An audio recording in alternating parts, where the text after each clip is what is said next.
Много ни е любим топло. Коя е папая? Това е почистващо. Много интересна. Прахообразно е. Това е всъщност една пудричка, в която си слагаш толкова икономична.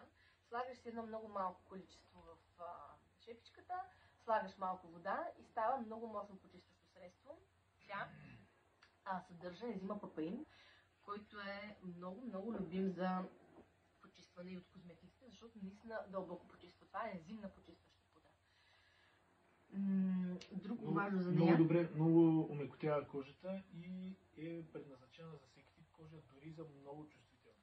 Да, специфично за нея, че е подходяща дори за най-чувствителните. Това е перфектният продукт за път. Да си в колата. Винаги ми седи във вратата.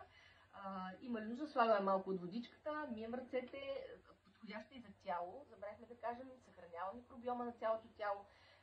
Много готини любим продукт и много икономичен.